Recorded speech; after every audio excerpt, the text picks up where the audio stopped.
Mga kamamsi, mga kagala. Nakikita nyo ba yan? So, sinong unang-unang papasok sa isip nyo pag nakita nyo ang Idol TikTok? Na yan. So, dito lang yan sa San Luis, Pampanga. Dito yan sa Mexico. So, eto na nga. Dito na nga kami sa bungad. Ayan na nga, nakita na namin at lumabas na ang ating idol TikTokers. Kasama niya po si Chef Riol ng Unang Hirit. So, ito na nga po, naabutan namin sila. Magla-live sila ngayon. So, habang hindi pa naka-ere, ayan na nga, kinukuhanan na nga namin ng video. At saka, eto mga GMA7 na rin. Oh. So, eto na nga sila. Ang gugwapo nila.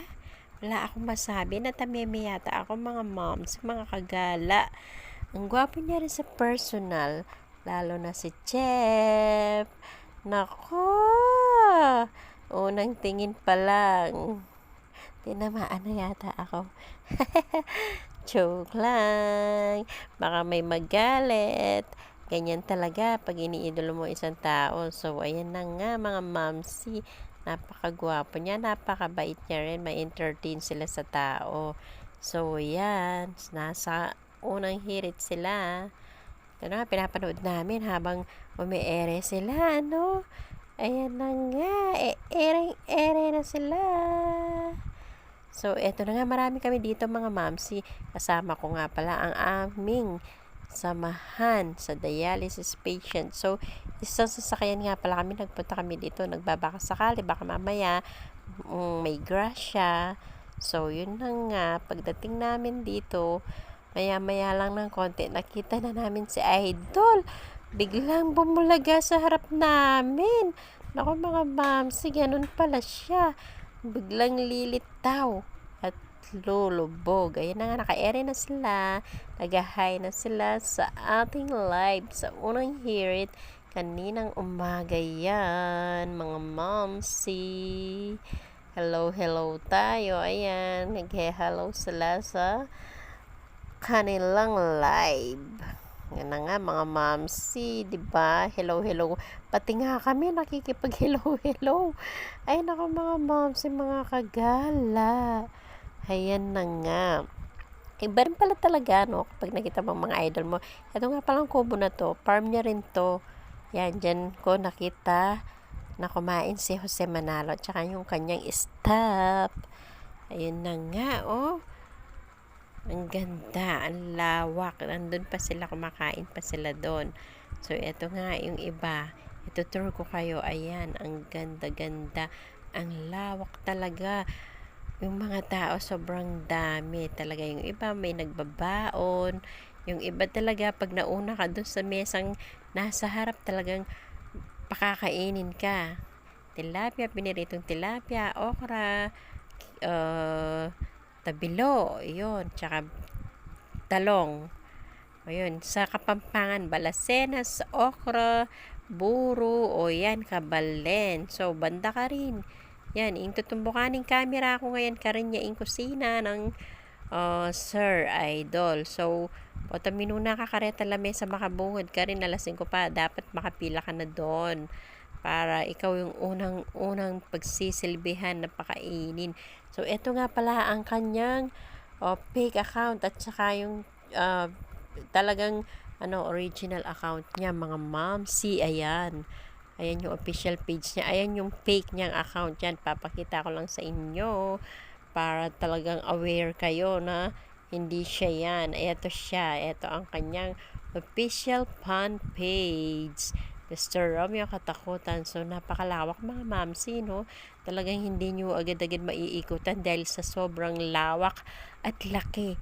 Napakagaganda pa talaga ng paligid. So, kahit saan, pwede kayong, eto na nga rin, ang ostrich. Ito mga mamsi, mga kagala, first time ko lang talaga makakita sa personal niyan. So, nakikita ko lang sila sa TV. So, ngayon nakita ko na nga sa personal. Ayan na nga, oh. Tapos, eto na nga. Nadayo pa kami ulit dito sa may labasan. Nakita namin to. Naku, isa rin pala siyang vlogger. Oh, Lumayo pa siya mula sa Baguio, bumaba siya dito sa Pampanga para lang ma-meet niya si Idol Romeo Katakutan. Ayan na nga. Napakaganda po ng sayaw niya. Yan, pinapaliwanag niya paano ganyan, ganyan, sabi niya. So, eto na nga, natatawa na nga kami kasi nga, nagbibiro si Idol TikTok Romeo. Ang sabi niya, baka daw po lumabas sa kanyang lato-lato. Kaya natawa na nga rin po kami, mga mamsi. So, wala siyang kapaguran. Talaga lahat ng mga dumarating sa farm niya, ini-entertain niya, walang sino-sino dyan.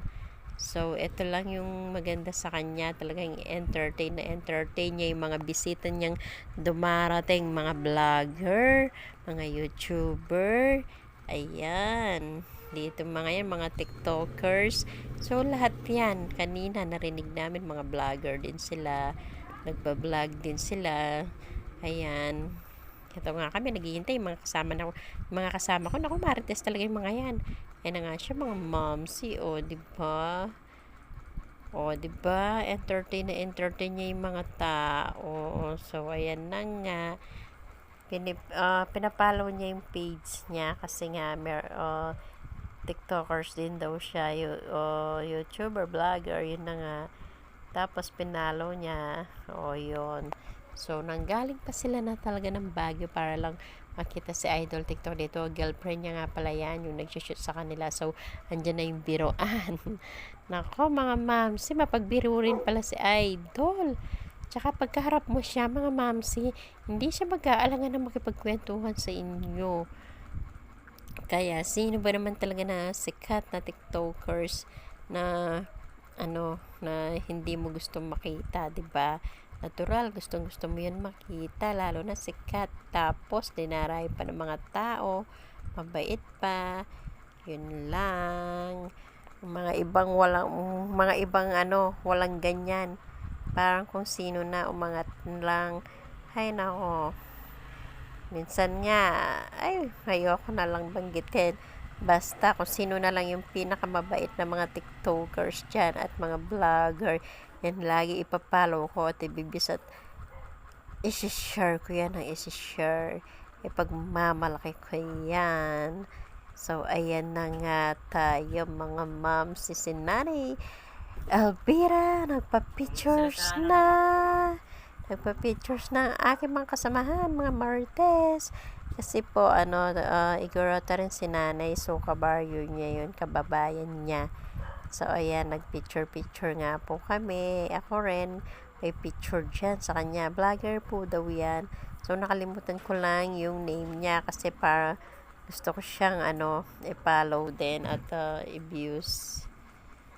Ito na nga, si Angel, umupo na. Ayun nga po si Nanay Malonzo. Yan na nga po, nag-picture taking pa sila, mga momsi. Yun.